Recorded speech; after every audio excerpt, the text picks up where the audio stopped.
बहू तेरी माँ को शर्म नहीं आती उतरन देते हुए।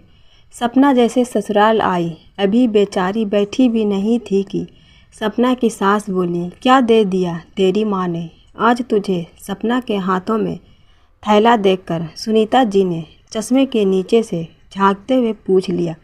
सपना ने एक बार थैली को देखा और हिचकते हुए सपना ने थैले में से निकालकर एक सूट अपनी सास सुनीता जी के सामने रख दिया। सूट को उलट पुलट कर देखते ही सुनीता जी की त्योरियां चढ़ गई। ये सूट तो पहना हुआ लग रहा है। तेरी माँ ने क्या इस बार पुरानी सूट दे दी तुझे और तू आराम से उनको लेकर भी आ गई। ना तुझे शर्म लगी और ना तेरी माँ को। माँ जी, इसमें शर्म की क्या बात है। माँ जी, ओ माँ का ये सूट मुझे बहुत अच्छा लगता था तो इस बार माँ ने ये सूट मुझे ही दे दिया।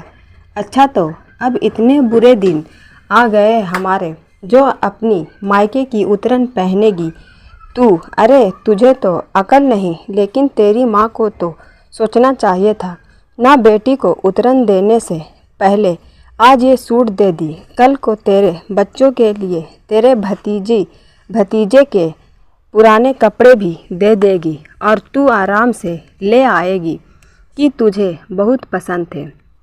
खबरदार, जो ये उतरन दोबारा इस घर में लाई है तो कड़कते हुए सुनीता जी बोली, और इसको पहनना भी नहीं मेरे सामने, समझी। सपना सहम कर रह गई। बात यह है कि आजकल सपना की माँ की तबीयत कुछ ठीक नहीं रहती थी तो सपना पास में होने की वजह से रोज़ थोड़ी देर के लिए माँ से मिलने अपने मायके चली जाती थी। अब ऐसे समय में माँ और भाभी कुछ देना चाहती तो सपना खुद ही मना कर देती थी। कहती, मैं तो सिर्फ माँ से मिलने आ जाती हूँ, इसलिए प्लीज़ आप लोग ये लेना देना मत किया करो। खुशी का माहौल हो तो मुझे भी कुछ लेना अच्छा लगता है, लेकिन इस वक्त आप लोग पर बेवजह का बोझ डालना मुझे बिल्कुल अच्छा नहीं लगता। मुझे बहुत बुरा लगता है। बस मैं माँ के साथ ज़्यादा वक्त गुजारना चाहती हूँ, दिन भर उनकी खिदमत करना चाहती हूँ और मुझे कुछ नहीं चाहिए। आज जब सपना अपने मायके माँ से मिलने गई तो माँ की अलमारी में टंगा बनारसी सूट देखकर बोल उठी, माँ तुम्हारा ये सूट मुझे बहुत अच्छा लगता है। जब तुम इसे पहनती थी तो सच में बहुत सुंदर लगती थी। ये सूट आपको नानी ने दी थी ना माँ, बहुत ही प्यारा सूट है। तब सपना की माँ ने कहा, हाँ बेटा, लेकिन अब कहाँ मैं ये सूट पहनूंगी। तुझे पसंद है तो तू ले जा, मेरी निशानी समझकर, और तू पहनना। माँ की बात सुनकर सपना भावुक हो उठी। ऐसा क्यों बोल रही हो माँ, देखना तुम ठीक हो जाओगी। कहते हुए सपना अपनी माँ के गले से लगकर बिलख पड़ी। उसे भी अंदेशा था कि अब माँ ज़्यादा दिन नहीं रहने वाली थी, क्योंकि माँ को कैंसर हो गया था और वो लास्ट स्टेज पर था। बहुत डॉक्टर को दिखाया, लेकिन सबका कहना यही था, कोई फ़ायदा नहीं ऑपरेशन का, क्योंकि उम्र भी हो गई और लास्ट स्टेज भी है। तो बस आप लोग सेवा करें जितने दिन भी है। वापस आते वक्त माँ ने सपना के थैले में वो सूट डाल दिया, लेकिन जिस सूट को सपना माँ की निशानी समझकर लाई थी वो उसकी सास को सिर्फ उतरन नज़र आ रही थी और उन्होंने बिना सोचे समझे सपना की बेइज्जती कर दी।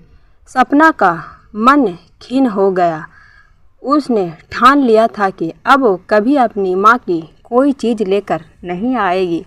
जहाँ सिर्फ पैसों का मोल है, भावनाओं का नहीं, वहाँ कुछ लाने का क्या फ़ायदा। कुछ दिनों बाद ही सपना की माँ चल बसी। पूरे परिवार में शोक का माहौल था। सपना भी 13वीं तक अपने मायके में ही थी। 13वीं के दिन सपना के पति और सास ससुर भी सपना के मायके गए थे। सारा काम निपटने के बाद सपना जब विदा होकर वापस ससुराल जाने लगी तो सपना की भाभी माँ की अलमारी से निकालकर माँ के जेवर सपना को देते हुए बोली, दीदी, माँ ने कहा था कि ये आपको दे देना है। आप इस घर की बेटी हैं, इसलिए आपका हक भी बनता है। माँ ने मुझे भी दिया और कुछ जेवर आपके लिए भी रखे थे। दीदी आप इसको अपने साथ ले जाएं। सपना की आंखें छलक आई। खुद को संयत करते हुए वो बोली, नहीं भाभी, माँ नहीं तो क्या हुआ, अब आप सब से ही मेरा मायका है। आप सब तो हैं मेरे साथ है तो फिर मुझे किसी निशानी की क्या ज़रूरत है। ये बाकी के जेवर आप पहन लो, क्योंकि माँ की छवि अब मुझे आप में ही नज़र आएगी। अब आप ही मेरे लिए माँ की जगह हो। भाभी इसको आप पहनूंगी तो मुझे आप में माँ दिखेगी। कहते हुए सपना ने वो जेवर अपनी भाभी के हाथों में दे दिए। पास खड़ी सपना की सास और पति भी देख रहे थे, लेकिन कुछ कह नहीं पाए। सास को तो सपना पर बहुत गुस्सा आ रहा था। घर आते ही सपना की सास बिफर पटी। भला इस वक्त भी कोई मना करता है लेने से? इस वक्त तो बेटियों को देने से माँ की आत्मा को शांति मिलती है। जब अपने मन से वो दे रहे थे तो क्या ज़रूरत थी मना करने की। बाकी के सारे गहने तो उस भाभी के पास ही तो रहने थे। तू अपना हिस्सा ले लेती, कभी न कभी काम तो आ जाता। लेकिन तू बड़ी दानी निकली, उसको भी दान कराई। सास की बात सुनकर आज सपना के मन का दर्द शब्द बनकर होठों से निकल पड़े। क्यों माँ जी, मैं भला माँ के उतरन इस घर में कैसे ले आती? आपने ही तो कहा था कि आइंदा कभी मायके से उतरन लेकर मत आना। वो सूट तो माँ ने मुश्किल से 2-4 बार पहना था, लेकिन वो जेवर तो माँ हमेशा पहने रहती थी। फिर वो उतरे हुए जेवर मैं कैसे ले आती? माँ जी, आप अपनी कही बात भूल गई। माँ जी, लेकिन मुझे आपकी कही बात याद थी और मैंने आपकी ही बात का भरम रखा कि कहीं दोबारा से आपको बुरा ना लगे कि मैं फिर से अपनी माँ की उतरन ले आई। बोलकर आंखों में आंसू लिए सपना अपने कमरे की तरफ बढ़ गई और सास निरुत्तर सी देखती रह गई, लेकिन मन ही मन बड़बड़ाती रही।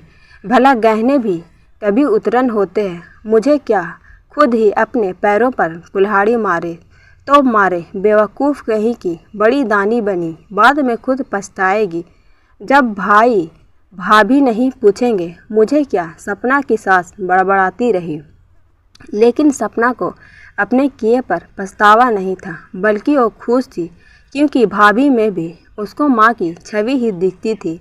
और माँ बाप के बाद तो मायका भाई और भाभी से ही होता है।